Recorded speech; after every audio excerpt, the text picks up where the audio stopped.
here I am.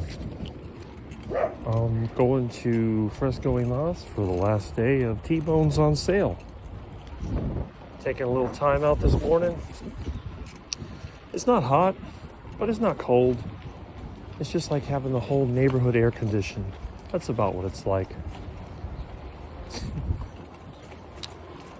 Anyway, I hope everyone's doing well. It's been a while. I would say at least a couple weeks since I did one of these narrations. Now, I've been thinking about a lot of things.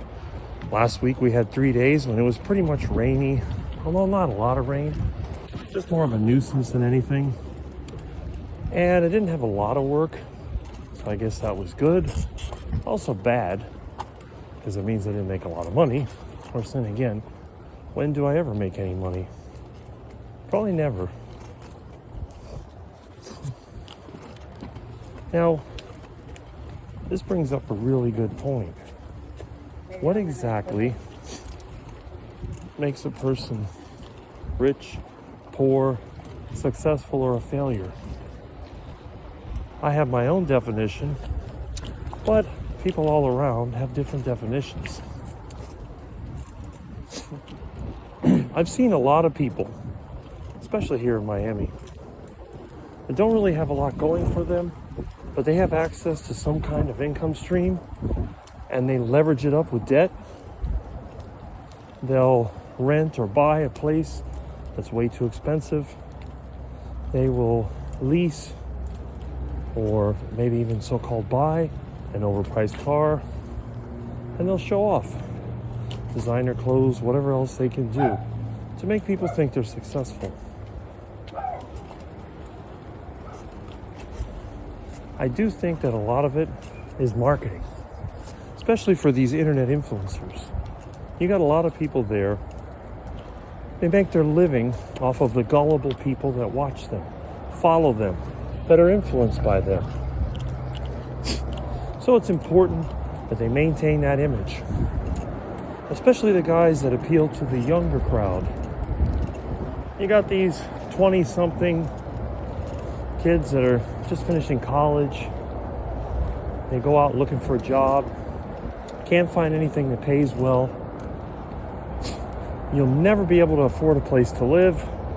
Usually have to end up living with parents, relatives, or friends.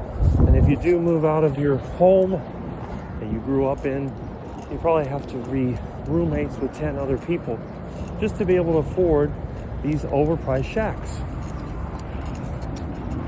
I wish I would find myself a decent computer where I could properly edit videos. I have a lot of clips and other things that I want to do that would make an illustration of how things used to be versus how they are now. But with that being said, it's not in my hands. So what I try to do is just with the limited resources I have, maybe express some of the things that I want to say. This is one of the things I do like about the bike ride versus being in the car, because when I'm in the motorized vehicle, I'm not really given much time to think. I'm more worried about who's going to get in front of me or what kind of accident someone's going to try to create. But over here on the bike path, on the sidewalk, unless somebody goes off the road, I think I'm relatively safe. Now, it is kind of interesting, all these people on the internet now, which wasn't the case when I started on YouTube in 2007. There was no such thing as an influencer. It was basically a place to post some home videos and meet people. It's changed a lot, and you can see it in the style of the videos. Even people that only have a couple of thousand subscribers, they put out videos that look like they're, well, professionally made. And that's thanks to software, AI enhancements, and the readily availability of files and images that they can use. And using a little bit of editing and trickery, they can do a decent job. Now, that's kind of what I'm looking at, but I want to do it in my own way. There's certain things I'd like to add to my YouTube experience, and one of them to be some kind of music. But this is a real challenge because everything I like is extremely old and therefore perpetually copyrighted. It'll never be public domain as long as I live, even if I did live to 120. Because the big corporations that own this media, they're basically rentier parasites, and they make their money. I mean, even after the person or persons that created it are dead, they're still out there making money off of this. And their attorneys are playing games and so on. So I'm going to have to create something myself.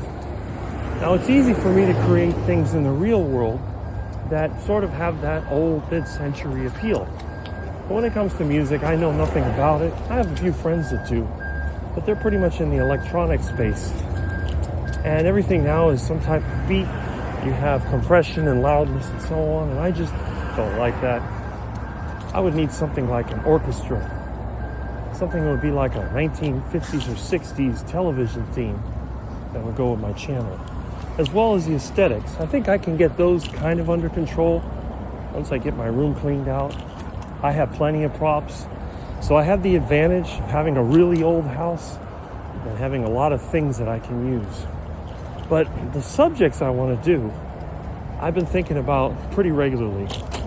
And, you know, obviously, I became popular because of the carnivore diet.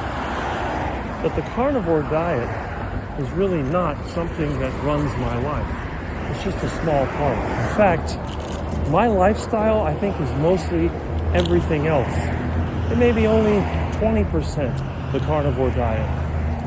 80% of everything else is related to what I like to do, and my principles that I use when it comes to consumerism.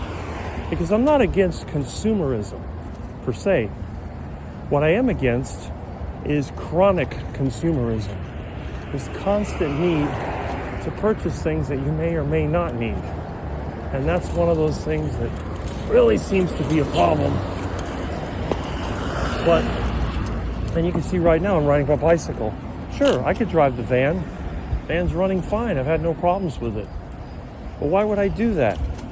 I have to waste all that energy to move around a 6,000 plus pound vehicle just to go a couple of miles to the store to pick up some T-bone steaks. And I'm really fundamentally against things like shopping malls, shopping centers, all these places of commercialism, because to me, they are wastes of space. For example, this lot with the Walgreens gas station, Arby's, and all that was a cow pasture when I was a kid. And look at it now. It's completely unproductive. It's just a place to keep merchandise. This over here, that used to be a country store, bar, and right next to it there was a hayfield. It's kind of sad when you think about it. Now everybody makes fun of those areas because they say, oh, you live out with the horses, whatever. It's a redneck town. But the reality is, this stuff has value in its productive form. But these shops, what value do they really have? It's all about sourcing the material from somewhere else, jacking up the price, and raking in a profit. And with today's technology, this is no longer necessary. You don't really need these stores. Unless, of course, you're making things that are image conscious. But if you're like me, and you pretty much only buy what you need, advertising has no real effect. I mean, honestly, do you have to advertise beef, chicken, duck, iguana? A lot of these things you could get yourself. In fact, if instead of this shopping center, we still had a ranch, I might be able to just buy the whole cow myself.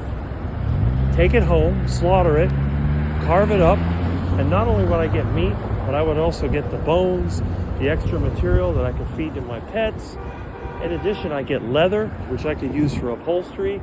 I could use it even for some industrial products, such as seals, belts, and so on. And all I would have to do is maintain a supply of tools and a few supplies, maybe alkali acids and so on, and I could do this myself. Plus, I got all that fat that I can render for frying. I make my own soap. It's really good. Now, a lot of times people say, well, Rick, you're just like the Amish. No, I'm not like the Amish. You know, I do believe some of the principles of the Amish, for example, not trying to be overly showy in your means of life or any of these other things, but I really do think that there is a big difference between me and the Amish, because I do believe strongly in technology. And I think technology in general is a good thing. As long as it is decentralized and we have control over it, technology can really improve our lives. I don't fear technology. What I fear is centralization. It's the same thing like cryptocurrency. I was an early adopter of Bitcoin, but I got away from it because the algorithm just started to consume so much processing power that I knew it would become centralized. And once Wall Street started getting into it, that was it. All the problems we have come from this centralization, corporatization. Look at these shopping centers. They all pretty much look the same. 50, 100 years ago, stores looked pretty different. You could see everything from a little general store to your typical shopping center. Many people had stores in downtown areas. In rural areas, they often had to shop by catalog, such as by Sears. But it really is kind of a shame when you think about it, because there's a lot that we could do that would improve things. But as long as we have centralized systems, and the worst of all being the central bank, such as the Federal Reserve, our life is going to continue to go downhill, because the only way they can make a profit is by extracting from you, the worker. And it's the same thing with these internet influencers. Every one of them, they tell you a story about how successful they are. They show off their overpriced crap. And then they want to make you feel bad because you're not joining them. But then they got their hand out. They're reaching for your pocket. If they're so independent and they are so in control of their life, why do they need your money? Why do they need you, the poor 20-something, to finance them? Because they're a whole lot of nothing. They produce nothing of value other than a bunch of hot air. So unless you're going to date one of them and mate with one, you're probably better off not even paying attention to them.